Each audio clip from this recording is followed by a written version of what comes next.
ready? Yep, ready. I love that. Okay.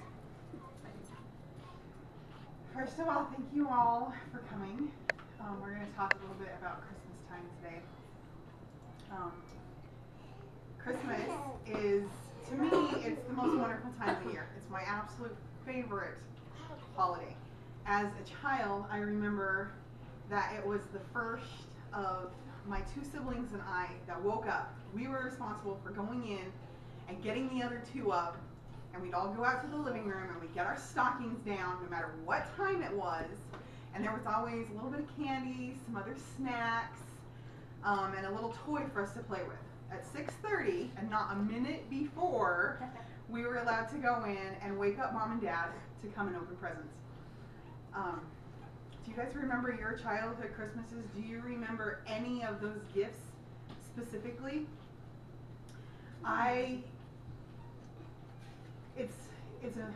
It's a wonder to me that it was my absolute favorite time of the year, and I really don't remember most of those gifts. If it wasn't for a photo fanatic mother, I really wouldn't remember most of what I got for those Christmases, except one. One year, my mom decided that she was going to make us a present. So she took all of the old jeans of ours that she had saved, and she made each one of us a Levi quilt. And as you can see, I still have my Levi quilt. I use it all the time, and it's something that I continue to cherish to this day, and I know the same is true with my brother and sister. They both still have theirs and use them.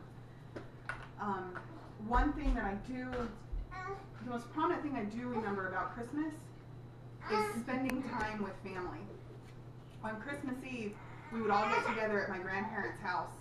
All of the extended family. My dad comes from one of 9. So we would get together and we would all sing Christmas carols, and we would talk. We would open a few presents, but mostly it was about being together and just having a good time. And we would stay up into the wee hours of the morning. Kids would crash wherever they fell asleep.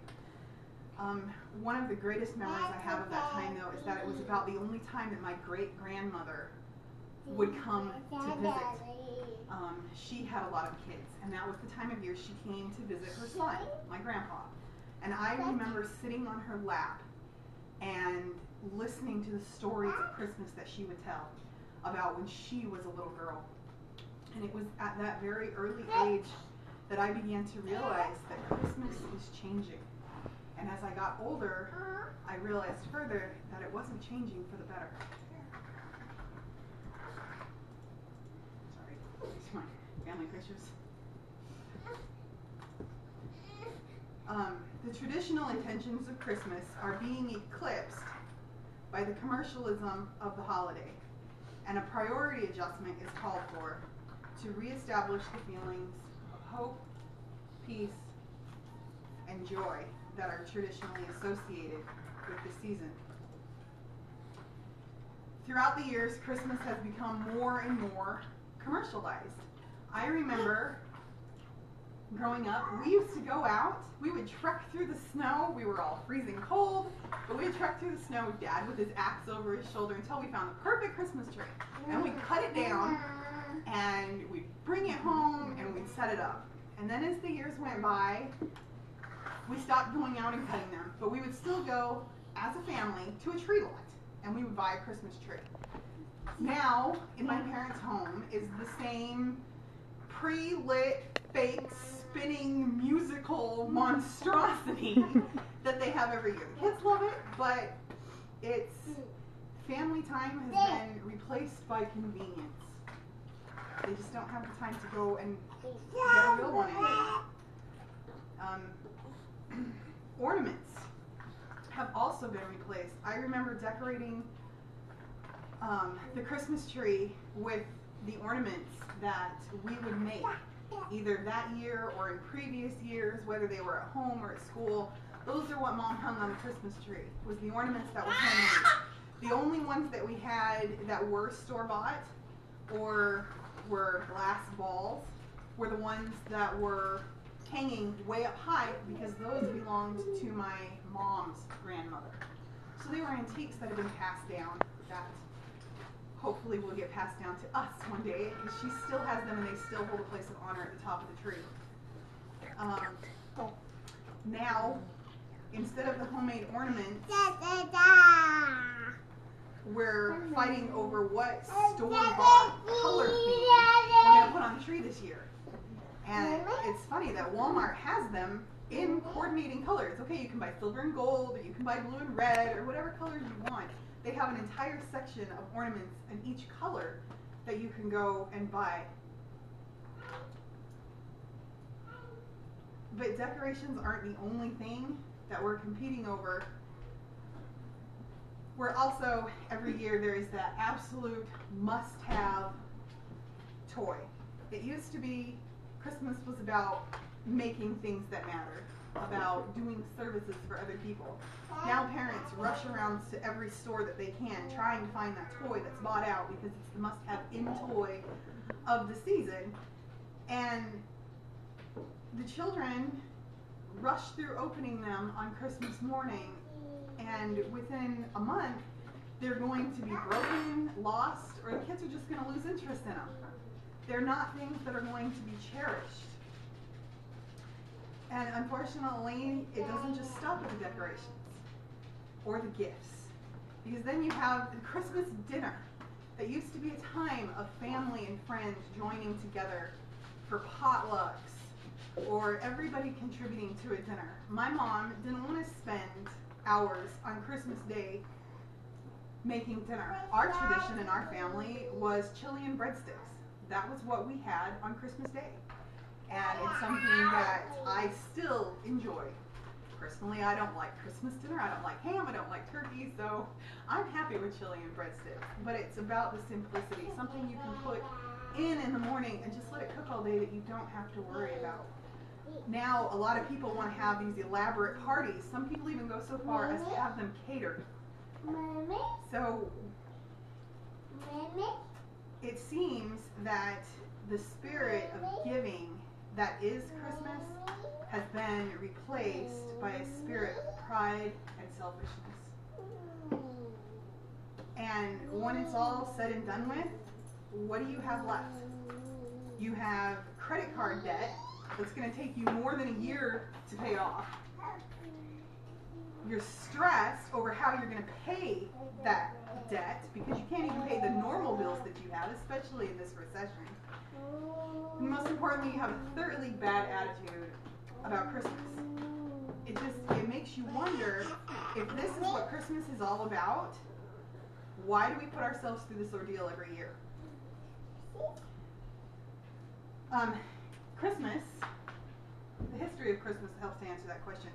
Christmas is oftentimes associated with the birth of Christ, and in preparing to speak to you today, it was suggested to me that Christ shouldn't be a strong factor in my speech, because Christmas is celebrated by atheists, agnostics, and many people of different beliefs throughout the world.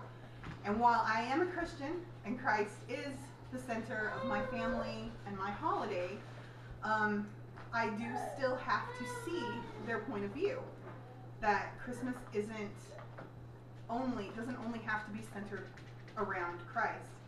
According to a documentary that was presented on the History Channel, centuries before Jesus was born, there was the winter solstice celebration. And it was a time that family and friends got together to celebrate the passing of winter, and to look forward to the renewed days of longer light. It was generally held on the winter solstice, which is the longest or the shortest day of the year. And after that, the days start getting longer again. So they would burn a Yule log, and each one of the sparks would represent the good fortune in the year to come.